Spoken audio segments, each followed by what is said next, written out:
साथियों नमस्कार, मैं रंजीत जैन हाजिर हूँ आपके साथ शनिवार के दिन शनिवारी ज्ञान लेकर। आज का अपना सब्जेक्ट एफआईए का इन्वेस्टिंग पैटर्न क्या होता है और उसके ऊपर से अपने क्या-क्या चीज़ समझ सकते हैं, वो रहेगा। अपने ये कंसेप्ट ऐसा दिमाग में सबके सेट है कि एफआईए स्ट्रॉन्ग कंपनी में इन्वेस्ट करते हैं।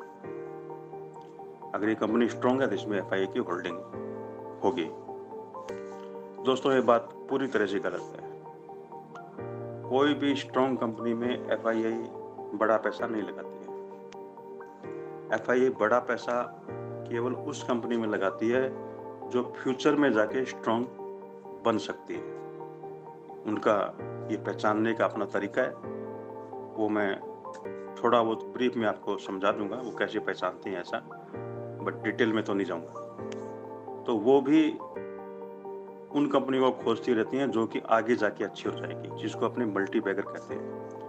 एचडीएफसी भी अच्छा उदाहरण है एफआईआई के पैटर्न को काम करने के तरीके को समझाने के लिए, क्योंकि ये शुरू से इसका एफआईआई का फेवरेट रहा है और आज भी इसमें 47% एफआईआई की होल्डिंग है अप टू मार्च 2024 की। तो इसको अपने अगर समझ लेंगे तो उनका पूरा पैटर्न अपने को समझ में आ जाएगा। तो उन्होंने एचडीएफसी के अंदर 1999 में अपनी बाइंग शुरू की। 1999 में एचडीएफसी बैंक का भाव था ₹1 फेस वैल्यू मान लिया अपने, तो उसमें उसका भाव था ₹6। इन्होंने ₹6 के अंदर एचडीएफसी बैंक में बाइंग शुरू की और 1 साल के अंदर इन्होंने भरपूर बाइंग की 1999 जनवरी से लेकर 2000 जनवरी तक, और शेयर का भाव हो गया ₹6 से ₹24, 4 गुना। तो आज अपने बहुत से लोग मेरे साथ आर्ग्यू भी करते हैं, अपना पॉइंट भी रखते हैं कि देखिए तो पेनी शेयर है, इसमें अपने क्यों इन्वेस्ट कर रहे हैं, इसकी बैलेंस शीट तो घाटे की है, इसमें अपने क्यों इन्वेस्ट कर रहे हैं। तो मैं आपको बताऊं 1999 में मैं रिकॉल कर रहा हूँ, मेरे सामने अभी बैलेंस शीट नहीं है, इसकी बैलेंस शीट भी नुकसान में थी। और 1999, 2000, 2001, 2002 इसने कोई डिविडेंड नहीं दिया था, लेकिन एफआईआई ने जम के पैसा इसमें लगाया। तो 1999 से सन 2000 तक ये ₹24 हुआ, एफआईआई ने पैसा लगाया। फिर देखिए एफआईआई ने पैसा लगा दिया, लेकिन 2000 के बाद में क्या हुआ, 2000 से लेकर 2003 तक शेयर में 1 पैसे का मूवमेंट नहीं हुआ, यानी थका देने वाले मूवमेंट आए। ₹24 से ऊपर नहीं गया, ₹18 से नीचे नहीं गया। तो आप सोच सकते हैं कि जिन्होंने ये देख के भी एफआईआई ने पैसा इसमें लगा दिया है, जो भी लोग इसमें से ऐसा समझ के उस शेयर को उस समय लिए होंगे जनवरी 2000 के अंदर, वो 3 साल तक बिना किसी रिटर्न के बैठे, न तो कंपनी डिविडेंड दे रही है, ना शेयर का प्राइस मूव हो रहा है। तो आप क्या करोगे? अगर किसी के कहने पे आपने लिया होगा तो उसको बोलोगे यार क्या शेयर दिला दिया, कोई रिटर्न ही नहीं मिल रहा है, न डिविडेंड मिल रहा है। तो थक हार के सब उसको बेच जाएंगे। और ये कब बेचेंगे? 2003 में बेचेंगे। और 2003 में जो ही आप बेचोगे ₹24 में या ₹22 में या ₹21 में, फिर देखिए क्या होता है। 2003 से लेके 2007 दिसंबर तक ये 4 साल में शेयर का प्राइस कहाँ गया? ₹23 से लेके ₹175। ठीक है ना? समझ में आ रहा है ना पैटर्न उनका? कैसे वो खरीद के भी चुपचाप बैठे रहते हैं और आपको थकाने के लेवल तक वो इंतजार करते हैं कब आप थक के वो शेयर बेचोगे, उसके बारे में फिर आगे बढ़ेंगे। आपको साथ लेके वो नहीं चलते हैं। उनके साथ वही जाता है जो धैर्य रखता है और विश्वास रखता है, जो कि हम लोग बार-बार बताते हैं, धैर्य रखिए, विश्वास रखिए। क्योंकि हम लोग जो पैटर्न समझते हैं, हो सकता है आप वो नहीं समझ रहे हों और आपको हम समझा भी नहीं सकते हैं। तो हम तो केवल जो एक लाइन है वही बता सकते हैं कि धैर्य रखिए और विश्वास रखिए। अगर ये नहीं रखेंगे तो आप ₹23 में शेयर को 2001 में लेंगे या 2000 में लेंगे, और 2003 आते-आते या उससे पहले आपका धैर्य जवाब दे जाएगा कि कुछ नहीं दे रहा है, तो ना तो डिविडेंड है, ना रिटर्न है, और आप उसमें से निकल जाएँगे। ऐसा बहुत से शेयरों में होता है जो कि बहुत आगे तक जाने वाले होते हैं। बट छोड़िए इसकी बात को। इस तरह से इसकी जर्नी चलती गई और आज तक ये जर्नी आगे बढ़ रही है। और 2000 इसके बीच में काफ़ी अप डाउन हुए, 50% भी गिरा, फिर बढ़ा, फिर 35% भी गिरा, फिर बढ़ा, ऐसे चलता रहता है। सब शेयरों में चलता है, इसमें भी चलता है। एफआईआई की होल्डिंग अच्छी खासी थी, फिर 50% तक इसमें करेक्शन आए हैं। तो ये भी आप समझ लो कि एफआईआई होल्डिंग है तो वो शेयर गिरते नहीं है, ये भी एक मिथक है। 50% तक गिरते हैं। और अगर आपको इसको देखना हो तो आप देख लें कि 2007 में जो इसका टॉप बना था, 2009 मार्च आते-आते ये 50% गिर गया था। और वहाँ से आज तक की जर्नी आपके सब सामने ही है, तो आप सब समझ रहे हो। इसके बाद में इसमें नवंबर 20 के अंदर जो हाई बनाया था, उसके बाद में अब लगभग 3 साल हो गए, इसने कोई मूवमेंट नहीं दिया। जैसा इसने 2000 में किया था, 2000 से 2003 तक कोई मूवमेंट नहीं दिया था। अभी ये 3 साल से कोई मूवमेंट नहीं दे रहा है। मैं ये नहीं कह रहा हूँ कि कहाँ तक जाएगा, मैं केवल ये बता रहा हूँ कि यहाँ पर इसने हो सकता है एक बॉटम बनाया हो और आगे चल रहा हो। अब इसकी आगे की जर्नी किस तरह से आगे बढ़ेगी उसको ट्रैक करते हुए हम लोग आगे प्राइस का फोरकास्ट करेंगे।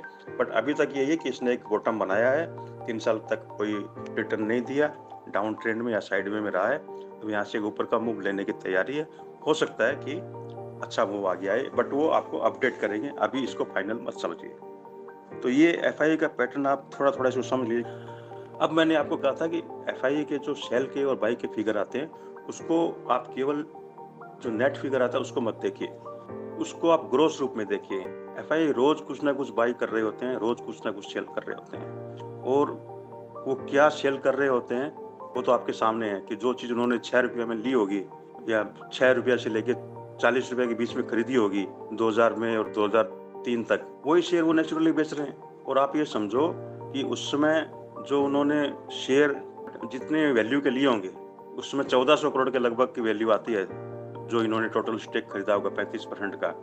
आज ये उसका 1% बेचते हैं तो 1400 करोड़ उनके पास आ जाता है। तो यानी ये अपना एचडीएफसी का 3 से 4% होल्डिंग अगर खाली कर देते हैं ना, तो इनका अच्छा खासा मुनाफा भी आ जाता है और दूसरे शेयर खरीदने के लिए फंड भी वे यहीं से निकाल लेते हैं। तो मैं जो ग्रोस फिगर देखने को बोल रहा था, इसीलिए बोल रहा था कि वो 2-3% एफआईए या एचडीएफसी बैंक का शेयर या कोई दूसरा शेयर जो उन्होंने पहले लिया होगा बेच देंगे ना, तो वो अपने को दिखेगा 6000 करोड़ का बेच दिया। उन्होंने तो 2-3% ही बेचा है, वो भी मुनाफे में बेचा है जबरदस्त, कि उनका तो 1400 करोड़ रुपया टोटल लगा था एचडीएफसी में स्टेक खरीदने का, और अभी 6000 करोड़ का बेच रहे हैं। तो 3,500, 4,000, 5,000 करोड़ तो अभी भी कमा रही है 4% बेच के भी, और बाकी उनकी जो होल्डिंग पड़ी है वो तो पूरा ही पूरा मुनाफा है। और ये जो 6,000 करोड़ का बेचते हैं, इसके अंदर 1400 करोड़ रुपया फिर वो एचडीएफसी जैसी कोई स्क्रिप्ट पहचान कर फिर उसमें लगा रहे हैं 1400 करोड़ रुपया। कोई जरूरी नहीं है वो स्क्रिप्ट 6 रुपए की हो, वो स्क्रिप्ट हो सकता है 60 की हो आज के दिन, 70 की हो, 100 की हो, 150 की हो, कोई भी एक भाव की होगी, लेकिन कंपनी वो ऐसी ही खोज के पैसा लगा रहे हैं, और वो अपनी ओल्ड होल्डिंग का केवल एक पार्ट इसमें लगा रहे हैं और इसका बड़ा होल्डिंग वो खरीद रहे हैं। तो ये जो गेम प्लान एफआईआई का होता है, इसको अपने समझें और इस तरह से इन्वेस्ट करें कि अपना भी पैसा आगे जाके बहुत बड़ा रिटर्न अपने को दे। अब मैं आपको थोड़ा सा एक डाटा और दे देता हूँ।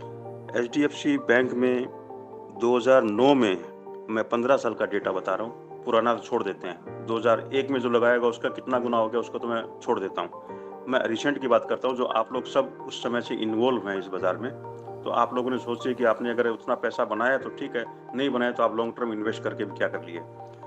2009 में जिन्होंने एचडीएफसी बैंक में 1 करोड़ रुपया लगाया, मैं रिसेंटली आपसे बात किया था 1 करोड़ रुपए की, अगर आप 20 साल लगाते हो तो 23 करोड़ रुपया हो जाता है, केवल 19% रिटर्न में। एचडीएफसी बैंक में 2009 में जिन्होंने 1 करोड़ रुपया लगाया था, 2024 जनवरी तक उनका वो 1 करोड़ रुपया 38 करोड़ रुपया हो गया। वो भी तब लास्ट 3 साल में इसने कोई परफॉर्म नहीं किया। तो आप समझ सकते हैं कि आप अगर प्रॉपर वे में, डिसिप्लिन वे में इन्वेस्ट करते हैं तो कितना बड़ा रिटर्न आपको मिल सकता है।